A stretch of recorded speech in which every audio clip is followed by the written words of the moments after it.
அகம் நேர்கள் அனைவருக்கும் வணக்கம்.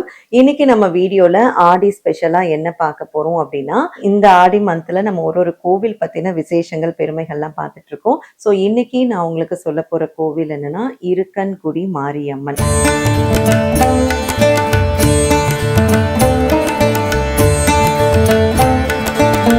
ஸோ இருக்கன்குடி மாரியம்மன் சொல்லும் போதே நிறைய பேர் வந்து எக்ஸைட் ஆயிருப்பீங்க. ஏன்னா இந்த கோவில் நிறைய பேருக்கு பிரசித்தி பெற்ற கோவில் தான், நிறைய பேருக்கு ரொம்ப பிடித்த கோவில் தான். இந்த கோவில் வந்து பார்த்தீங்கன்னா ஒரு 300 இயர்ஸ் பழமையான ஒரு கோவில். ஸோ இந்த கோவிலுக்கு ஏன் இருக்கன்குடி அப்படின்னு பேர் வந்ததுன்னு பார்த்தீங்கன்னா, தெற்கு மற்றும் வடக்கு இப்படி 2 இடத்துல இருந்தும் ஆறு வந்து சங்கமிக்கிற இடம் தான் இந்த கோவில் அமைஞ்சிருக்கு.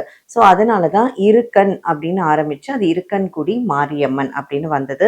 ஸோ இந்த அம்பாலும் பார்த்தீங்கன்னா ரொம்ப ரொம்ப ரொம்ப பவர்ஃபுல்லான அம்மன், ரொம்ப ஃபேமஸான அம்மன். ஸோ நான் வந்து சின்ன வயசுலேருந்தே இந்த கோவிலுக்கு வந்து போயிட்டு வந்துட்டு இருக்கேன். இப்போ பார்த்தீங்கன்னா கோவில் வந்து ரொம்ப அழகா பிரம்மாண்டமா வந்து உருவாக்கியிருக்காங்க, கட்டியிருக்காங்க. ஸோ இப்பயும் வந்து அந்த கோவில்ல முக்கியமான நாட்கள்ல வந்து பொங்கல் வச்சு வழிபடுறது வந்து விசேஷமா வழக்கமா இருக்கு. அதுவும் இந்த ஆடி மாசத்துல பாத்தீங்கன்னா நீங்க இந்த அம்பால வந்து மனசார வேண்டிட்டீங்க அப்படின்னா நிச்சயமா இந்த அம்பால வேண்டுறவங்க எல்லாருக்குமே திருமண தடையாகட்டும், இல்லைன்னா குழந்தை பாக்கியமாகட்டும், இது எல்லாமே கண்டிப்பா நடக்கும் அப்படின்னு எழுதியே கொடுக்கலாம். அந்த அளவுக்கு சக்தி வாய்ந்த அம்மன் தான் இந்த இருக்கன்குடி மாரியம்மன்.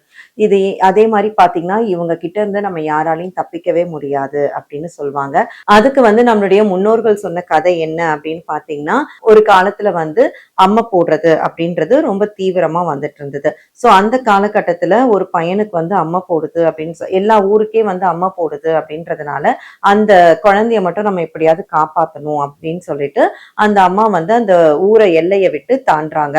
ஸோ அப்பெல்லாம் வந்து பாத்தீங்கன்னா அந்த ஊர் எல்லை அம்மன் இவங்களுக்குலாம் வந்து ரொம்ப பவர் இருக்கும். இப்ப ஏதாவது விசேஷனா காப்பு கட்டிட்டா அந்த எல்லையை தாண்டக்கூடாது, அந்த மாதிரிலாம் ஐதீகம்லாம் இருக்கும்.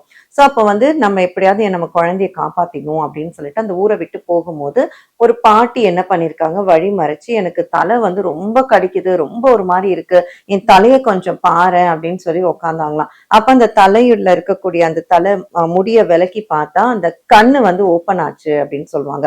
சோ அந்த மாதிரி எனக்கு 1000 கண் இருக்கு, என்னை விட்டு எங்கேயுமே தப்பிக்க முடியாது அப்படின்ற மாதிரி சொன்னதா ஒரு கதை வந்து என்னுடைய பாட்டியெல்லாம் சொல்லுவாங்க.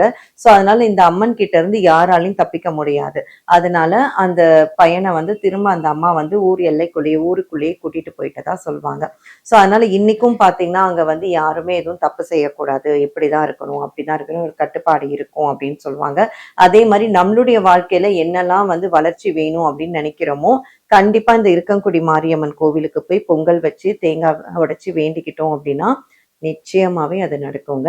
ஸோ நீங்களும் இந்த கோவிலுக்கு போயிட்டு வழிபடுங்க. கோவில் போக முடியாதவங்க அந்த இருக்கன்குடி மாரியம்மனை மனசுல நினைச்சு கூப்பிட்டாலே போதும், உங்களுடைய வேண்டுதல் கட்டாயமா நிறைவேறும். நீங்களும் உங்களுடைய கமெண்ட்டை ஷேர் பண்ணுங்க.